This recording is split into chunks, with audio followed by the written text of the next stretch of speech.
시청자 여러분 안녕하십니까? 성경백독 힐링TV 이상철 목사입니다.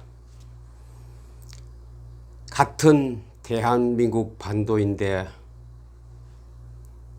38선 이북과 이남의 차이는 엄청나게 크게 차이가 나고 있습니다. 왜 그럴까요? 북쪽에는 헐벗고 굶주리고 남한에는 풍성했고 지금은 어려움 당하고 있지만은 개성공단에 컨테이너 트레일러를 몰고 거기에 개성공단이 성업을 이룰 때에 갔다 온 기사에 몇 번 얘기를 들어봤습니다. 남쪽에서 대전, 천안, 서울 지역에서 물건을 싣고 개성공단으로 들어가는데 일단은 휴전선을 통과하면 판문점을 통과해 올라가면 벌써 환경이 많이 달라졌다고 그들은 똑같이 증언했습니다. 왜 그랬을까요? 산들은 다 헐벗었고 남과 북이 차이가 완전히 너무 차이가 많이 나서 그들은 그 땅을 밟아본 사람들 한 부분을 갔다 왔지만도 그 얘기들을 하고 있었습니다. 왜 그럴까요? 오히려 북한은 지하자원도 많고 여러가지 삼림도 풍성해서 목재도 아주 좋은 것이 잣나무 같은 게 우리 흔히 미송이라고 하는 잣나무 같은 것이 많이 나옵니다. 남한은 그런 지하자원도 없고 그런 삼림도 우거진 것도 없고 제가 어릴 때 국민학교 다닐 때는 추풍년 그 압록강가에 있는 그 수력발전소가 70만 킬로와트라 그랬습니다. 우리나라는 아직 시골이나 조그마한 면 단위까지도 동네는 전기가 들어가지 않았는데 북한은 전기가 많다. 교과서에 사회 교과서에 그렇게 기록이 된 것을 우리는 공부를 했습니다. 그렇게 공부하면서 북한은 좋겠다. 전기가 많아서. 우리나라는 시골 가면 깜깜하고 초도 양초도 못 씁니다. 석유 거기에 심지를 박아서 호롱불을 켜고 그것도 아깝다 해서 집에 돌아오면은 숙제도 제대로 못했습니다. 기름 막힌다고. 그렇던 이 나라가 거의 반세기 동안 흐르는 가운데에 참 많이 변화했습니다. 그때 그렇게 우리가 그야말로 헐벗고 초군목피하면서 우리는 생활했습니다. 저도 어릴 때 거의 초군목피나 같은 생활을 했습니다. 학교에 도시락 사간다는 것은 선뜻 허락이 안 되었습니다. 그냥 굶고 갑니다. 무슨 공부를 많이 하는 것도 아닌데 오후 늦게까지 학교에 있다가 돌아오는데 자랄 때 얼마나 배가 고픕니까? 그래서 사냐로 오면서 봄에는 참꽃, 산의 진달래를 꽃잎을 따서 입에 먹고 집에 들어오면 혓바닥이 보라색, 옅은 보라색으로 파랗게 물이 들고 또 봄에는 또 소나무가 올라오면 그 가운데 햇순이 올려면 그걸 껍질을 벗겨서 우리가 송기라 그래서 그걸 먹었습니다. 등등 참 지금 70대 이상 된 사람은 여러 가지 이런 고초를 당했습니다. 6월쯤 되면은 5월 6월 되면 춘궁기라 해서 보릿고기라 해서 배고픔이 우리 대한민국 남한반도의 전역을 휩쓸었습니다. 산에 칡뿌리를 캐가 와서 끼니를 때우고 나물이 나면 그것을 물을 많이 붓고 쌀은 조금 넣고 죽을 끓여서 한 사람분 안 되는 것 가지고 온 식구라도 그때는 많았습니다. 7, 8명 다 넘었으니 그 식구가 저녁 한 끼를 때웁니다. 물을 조금 더 부으면 한 사람 몫이 더 나오기 때문에 그런 우리나라 1950년대, 60년대 생활이었습니다. 그런데 2019년도 들어와서 그들과 우리의 차이는 참 많이 벌어졌습니다. 제가 직접 가보지 않았지만 아까 트레일러 기사의 얘기를 들어보면 참 그 땅은 어떻다는 걸 대강 짐작을 할 수 있었습니다. 왜 그랬을까요? 왜 그렇게 북한 땅은 그렇게 헐벗고 굶주리고 호시탐탐 시간만 되면 다른 외국으로 탈출하려고 하고 특별히 그들은 남한으로 오기를 더 원한다고 하는데요. 왜 그럴까? 북한은 많은 자원을 가지고 있고 재산을 가지고 있는데 땅도 우리보다 더 넓지요. 북한 땅은. 왜 그럴까? 오늘 성경이 그 이유를 해석을 해주고 답을 하고 있습니다. 이스라엘 나라에 아합이란 왕이 왕으로 등극하고 그 왕은 이세벨이라는 우상의 최고의 많이 섬기는 그 가문의 딸이 아합 왕하고 결혼을 했습니다. 바알 신과 아세라 신을 적극적으로 섬기는 이세벨을 바알은 그 아내로 맞이해서 이제 왕정을 하고 있는데 이세벨은 바알과 아세라 신에 아주 적극적이고 열심파였습니다. 마누라가 그러니 아합은 따라갈 수밖에. 마누라 귀에 그냥 당신이 좋다면 나도 해야지 하면서 거기에 따라서 같이 이스라엘 나라가 바알신과 아세라 우상을 섬기는 나라로 바꾸어져 버렸습니다. 그래 나라가 그래 우상 섬기면 특별한 것이 있는데 특징이 있어요. 여러 가지 많이 있지만도 그 특징이 무엇인가? 가뭄이 옵니다. 궁핍이 옵니다. 백성들이 아주 굶고 배고픔에 허덕이는 그런 시대가 옵니다. 많이 가지고 적게 가지고가 문제가 아니고 그런 우상 섬기는 나라에 하나님의 벌이 체벌이 아주 심합니다. 그 당시에 선지자가 이제 엘리야였습니다. 엘리야 선지자가 그 당시에는 선지자로서 활동하고 있을 때에 전 사냐가 다 가물어 버리고 먹을 것이 없었어. 요단강 앞에 그릿 시내가에 엘리야가 몸을 그쪽을 옮겼습니다. 그랬더니 하나님께서는 엘리야를 사랑하셔서 엘리야에게 까마귀를 통하여 물과 떡을 갖다 주어 엘리야는 목숨을 연명해 갔습니다. 그러다가 사르밧 과부 집을 또 알게 되어 그곳에 가서 사역을 했지요. 이토록 먹을 것이 없어서 헤매는 것. 사르밧 과부는 굉장히 그것도 어려움을 당했습니다. 그런데 그 엘리야까지 갔으니 얼마나 오죽해. 그래서 기적도 일어났죠. 그곳에서 이만큼 정치가 왕 한 사람이 우상을 적극적으로 섬기고 열심파였겠지요. 이세벨은. 그래서 나라가 가뭄 속에 한발 속에 먹을 것이 없어서 백성이 허덕이고 있는 그 시대가 바로 아합 왕 시대였습니다. 우상 섬기면은 가뭄이 옵니다. 그래서 엘리야가 갈멜산에서 이제 바알신과 아세라신하고 내기를 했지요.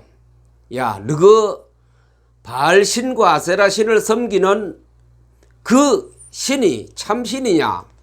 내가 사랑하고 섬기는 여호와 하나님이 참신이냐 하고 대결을 했지요. 우리가 잘 아는 갈멜산을 위해서 대결을 했습니다. 어떻게 됐습니까? 완전히 그들은 수백 명의 선지자를 내세워서 아침부터 정오까지 계속 기도를 하면서 바알신이여 바알신이 하고 불렀지만 끄떡도 안 했거든요. 그런데 엘리야는 또랑을 깊게 파고 또랑에다 물을 가득 채우고 재물 위에다 물을 부어버렸어요. 한 방울 두 방울 한 바가지 두 바가지가 아니고 가득이 철철 흘러 넘칠 정도로 물을 제단 위에와 또랑에 부었습니다. 보란듯이. 그만큼 엘리야는 여호와 하나님의 그 섭리와 능력과 기적을 가지고 있었습니다. 그런 메시지를 엘리야는 가지고 있었기 때문에 보라고 엘리야가 기도했는데 하늘에서 불이 내려와서 재물과 또랑의 물까지 싹 다 말려버렸습니다. 다 태워버렸습니다. 그래서 엘리야가 데려갔던 서지자를 시켜서 저놈들 잡아라. 기송강가에 가서 전부 다 몰살시켜 다 죽여버렸습니다. 아방은 살아있었지요. 그래 아방이 뭐 얼굴이 어떻게 됐겠습니까? 완전히 죽은 살 됐겠지요. 기절을 했기 때문에 더 말을 입 벌려 말할 어떤 아무것도 가지고 없었겠지요. 그래서 엘리야가 산꼭대기에 더 올라가서 저 먼 하늘을 바라보고 기도하기 시작합니다. 얼굴을 무릎 사이에 끼우고 여러 번 하늘 향하여 비 오게 달라고 하나님 앞에 기도를 했습니다. 어느 순간에 보니 손바닥만한 구름이 저 멀리 하늘에서 뜨기 시작했습니다. 이때까지 가물어서 모든 사냐가 불타고 시들어가고 말라가고 있을 그때에 하늘에 구름이 나타났어. 손바닥만한 구름이 온 하늘을 뒤엎었습니다. 그래서 엘리야는 아방에게 찾아가서 왕이여 빨리 돌아가십시오. 지금 큰 비소리가 들려옵니다. 이런 비전을 봅니다. 이런 하나님의 음성을 듣습니다. 하나님의 말씀을 정확히 입에 가진 엘리야에게 하나님의 말씀이 가슴에 있는 엘리야에게는 하나님의 음성이 들리고 하나님의 비전을 미래를 볼 수 있는 눈이 열렸습니다. 빨리 가라 그랬습니다. 그래서 아방은 마차를 타고 궁궐로 달려가죠. 엘리야는 이제 구름이 떠서 온 하늘을 뒤엎고 비가 쏟아지는 그 찰나에 엘리야는 허리를 동여매고 뛰기 시작합니다. 얼마 전에 벌써 아방은 마차를 타고 멀리까지 갔겠지요. 그런데 엘리야는 늦게 출발했지만은 궁궐에 도달할 때는 엘리야가 추월해서 역전했더라. 그렇게 성경은 말하고 있지요. 하나님께서 엘리야 발에다가 풍선을 달고 막 날아갔겠지요. 신명기 6장 4절에서 9절 보니 이스라엘아 들으라. 우리 하나님 여호와는 오직 유일하신 여호와이심에 너는 마음을 다하고 뜻을 다하고 힘을 다하여 내 하나님 여호와를 사랑하라. 엘리야는 이런 게 가슴에 다 꽉 차가 있거든요. 오늘 내가 내게 명하는 이 말씀을 너는 마음에 새기고 내 자녀에게 부지런히 가르치며 집에 앉았을 때든지 일어날 때든지 이 말씀을 강론할 것이며 너는 또 그것을 내 손목에 메어 기호로 삼으며 내 미간에 붙여 표로 삼고 또 내 집문설주와 바깥문에 기록할지니라. 하나님의 음성을 들을 줄 알고 하나님의 앞으로 섭리하는 비전을 볼 수 있고 하나님의 말씀이 가슴에 있고 입에 나오는 엘리야. 아합은 그걸 생각도 상상도 못하지요. 어쩌면 이런 일이 일어날 것인가. 우상 섬기면 백성들이 굶어 죽는 가뭄이 옵니다. 한발이 오기 시작합니다. 아니면 천재지변이 오든지. 다른 말로 하면 경제가 폭락합니다. 주식이 폭락합니다. 그것이 우상 섬기는 특징입니다. 북한 땅이 왜 그렇게 헐벗고 굶주리고 사냐가 벗겨졌는가? 그들은 우상이 크게 있거든요. 세계 다른 나라에도 없는 우상을 섬기고 있어요. 김일성 우상, 김정일 우상, 김정은이 우상. 완전히 그들의 백성들은 맹종입니다. 맹종 굴종입니다. 그 우상 앞에는. 우상의 이름을 부르지도 못하겠지요. 존칭어를 써야만 부를 수 있고, 그런 북한 땅에 하나님이 그만두시겠습니까? 이스라엘 나라의 아방 시대에 엘리야 시대와 같이 산자를 다 벗겨버립니다. 다 불태웁니다. 태양빛으로. 강이 마르고 들판이 마르고 산양이 다 말라서 먹을 것이 없이 헤매는 그 나라. 바로 성경은 정확히 답하고 있습니다. 내 앞에 다른 신을 섬기지 말라. 그들에게 절하지도 말라. 여호와 이름만 부르고 여호와 이름을 섬기고 찬양하라. 이것이 하나님의 메시지고 하나님이 우리에게 주신 약속입니다. 북한 땅은 많은 것을 가졌지만도 아무 소용이 없습니다. 이제는 더욱이 팔아먹지도 못해요. 이 시대의 국제정세 때문에. 핵 때문에 더 팔아먹지도 못해요. 제재하운데. 그들이 땅에 아무리 많은 걸 가지고 있고 돈을 아무리 가지고 있어도 국제적으로 꽁꽁 묶어버리기 때문에 더 산야가 헐벗고 더 백성들은 굶어가고 있을 것입니다. 그 머릿속에 우상으로 앉아있는 그 사람 머릿속에 똥밖에 안 들었지요. 똥밖에 안 들었어요. 그야말로 썩은 머리. 아주 썩은 머리. 악하고 사람 죽이고 나쁜 짓 하는 그 머리는 있지만은 앞으로 100년 후에 우리 북한 땅이 살아갈 그 길을 하기도 모르 캄캄하죠. 눈이 캄캄해 버렸습니다. 그런 북한 땅 이유를 알겠지요. 우상 섬기면은 특별히 우상 섬기면은 하나님께서 가만 안 둡니다. 가뭄이 옵니다. 우리나라에도 몇십 년 역사를 보면은 몇십 년입니다. 100년 안에 이야기가 되겠지요. 우상이 극심할 때는 한 발이 왔어요. 1년씩 2년씩. 그러나 하나님의 말씀이 전국의 각 교회 각 지역마다 고을마다 도시마다 왕성할 때는 풍년이 왔어요. 풍년. 옛부터 이런 말이 있지요. 나라님이 덕이 많으면은 농사가 풍년된다 그랬습니까? 나라님이 하나님을 두려워하고 하나님을 아는 사람이 있어야 그 나라는 행복된 나라요. 선진국으로 가는 첩경이요.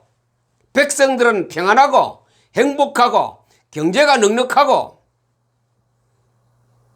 이것이 하나님의 공식입니다. 공식. 나 이외에 다른 신을 섬기지 말라. 그렇게 섬긴 자를 내가 그냥 안 둔다. 3, 4대까지 내가 저주하겠다. 그러나 하나님을 섬기는 자에게는 1000대까지 은혜를 베푸느니라. 우상 섬기는 것이 얼마나 무서운지. 지금 우상 섬기는 것을 찬양하는 사람이 많이 있습니다. 기독교 교인들까지도 있을 것입니다. 뭐 알고 그러냐, 알고. 우리 후대들을 생각하고 미래를 생각하고 그들이 살아가야 되는데 우리 후손, 손자, 손녀들이 그들이 앞으로 어떻게 살 것인가에 대해서 생각을 조금이라도 했다면은 우상을 당장 이 시간부터 버려야 합니다. 왜 우상을 찬양합니까? 왜 우상 섬긴 사람을 높이 존경합니까? 왜 우상 섬긴 사람을 표로 찍어줍니까? 차라리 무신론이 낫죠. 불신자가 더 낫습니다. 적극적인 우상 숭배자. 그들이 있기 때문에 우리나라는 지금 계속 가뭄이 계속 연속되고 있습니다. 천재지변과 가뭄과 금융의 고갈로 금융의 어려움으로 국제적인 어떤 경제적인 어려움이 우리나라를 엄습하고 있습니다. 원인은 무엇입니까? 우상. 김일성이, 김정의, 김정은, 김정일이 우상을 우리는 배격해야 됩니다. 100% 배격하지 아니하면 우리는 북한 땅과 같이 똑같은 땅으로 변질되어 갈 것입니다. 그것이 뭡니까? 고려 연방제가 그렇게 해 끌고 가고 있습니다. 절대로 남북이 우리가 여인하고 왔다 갔다 하는 그런 통일은 힘들고, 지금 통일은 뭐냐? 고려 연방제 통일입니다. 북한 제도, 우리나라 제도 그대로 두고, 정치 조직도 그대로 두고, 우리 속에 물 새듯이 스며옵니다. 그게 고려 연방제 빨강 사상으로 사람의 사상을 개조시키는 그런 교육과 우리 교육법, 학교 학생들이 뭐합니까? 교과서 나온 대로 믿거든요. 교육을 그래 고치면 되는데요. 교육을 그래 바꿔버리면은 10년, 20년, 30년 지나면 아이들이 그들이 장사갈 때 되면 다 바꿔버려요. 가만히 두고도 그냥 빨강 사상으로 물들어 버립니다. 1984란 책이 있죠. 제가 전번에도 몇 번에 말씀드렸습니다. 빅브라더. 빅브라더가 누굽니까? 김정은이, 김일성이, 김정일. 이게 빅브라더입니다. 그들의 말을 안 들으면 총살령이요. 그들의 말을 안 들으면 숙청이요. 그들의 말을 안 들으면 아우지로 보내고. 이게 빅브라더 정치입니다. 이런 우리나라가 진행형에 있습니다. 지금 거기에 대한 책이 아까 신명기 6장 4절 9절의 말씀을 제가 봉독했습니다. 그 내용이 그것입니다. 말씀, 다른 것 가지고 그걸 이길 수 없어요. 다른 어떤 정책, 정당, 사회단체, 압력단체, 철학, 이거 가지고 그 빅브라더를 꺾을 수가 없어요. 무엇으로 꺾느냐? 바로 엘리야와 같이 여호와의 하나님 말씀을 가지고 꺾어야 돼요. 말씀을 가지고. 엘리야는 말씀이 가슴에 있고 입에 있은즉 나의 하나님이여, 이 나라 이 백성을 보십시오. 지금 오셔서 말씀하여 주시고 지금 역사해 달라고. 우리는 하나님의 말씀을 바로 선포하고 그 말씀을 행하려고 노력하고 이마에 붙이고 손목에 걸고 방문 안에 방문 바깥에 침상에서 잘 때나 일어날 때나 밖에 나가서는 달려가면서도 볼 수 있게 서붙이고 말씀운동. 이 정도까지 하면 기적은 일어나겠지요. 모든 가정과 모든 교회가 전부만 말씀을 요약해서 중요한 말씀들을 많이 잘 보이게끔 입간판 세우되 네온사임 같지만 네온사를 좀 말씀으로 전국에 번쩍거리면은 그게 누가 역사합니까? 하나님이 역사합니다. 성령이, 하나님의 말씀 성경이 내게 올 때는 누가 따라옵니까? 성령이 따라옵니다. 곧 하나님이 따라옵니다. 바늘이 가면 실이 따라가서 바느질을 하듯이 하나님 말씀이 가면 성령의 역사하셔서 일을, 작업을, 기적을 행하기 시작합니다. 말씀운동. 모든 곳에 전국에 있는 말씀운동. 이 방송을 들으시는 지도자 여러분께서는, 기독교 지도자 여러분은 이 뜻을 10분의 1이라도 깨달을 수 있다면 우리나라는 든든하고 만세반석입니다. 만세반석의 예수 그리스도가 든든히 써간다 이 말이죠. 대책은 이거밖에 없어요. 힘을 모으는 이겁니다. 이제 성경 읽기를 전국에 계시는 모든 성도와 교회들이여 힘을 모읍시다. 태극기 집회도 중요하고 세종로 집회도 중요하고 광화문 집회도 중요하지만 이제 후방에 있는 모든 교회들이요 성경 읽기를 하면은 읽으면 지키는 행사는 또 따라오게 됩니다. 바늘 가면 실 오듯이 성경을 읽기만 읽으면은 내가 어떻게 해야 될까, 무엇을 해야 될 것인가에 대한 답이 나오니 그대로 따라가게 됩니다. 그러면 역사는 하나님이 하십니다. 이제 나라가 어렵습니다. 풍전등화와 같은 우리나라를 건져내리는 기독교 교회밖에 없습니다. 무릎 꿇고 성경 읽고 기도하는 우리 목사님들부터 시작해서 성도들밖에 없습니다. 어떤 야당도 이것은 이길 수 없습니다. 하나님이 그렇게 끌고 가시는데 하나님은 무릎 꿇는 우리를 보시고 등잔 밑에서 성경 펴면서 포토 리딩하고 읽어가는 그 사람 한 사람마다 그 모습을 보시고 하나님께서는 뜻을 돌이킵니다. 뜻을 돌이켜요. 모세가 하나님 말씀 가지고 기도하더니 하나님께서 뜻을 돌이키고 용서해 주시더라. 이것이 최고의 회개 운동이요, 최고의 개혁 운동이고, 최고의 우리나라를 살리는 첩병이기도 합니다. 성도 여러분들이요, 목회자 여러분들이요, 말씀을 읽고 말씀 운동으로 가서 온 나라의 이 어려움을 극복할 수 있는 그런 방법의 말씀 운동을 하는 교회 성도가 되기를 우리 주 예수 그리스도 이름으로 축복합니다. 감사합니다.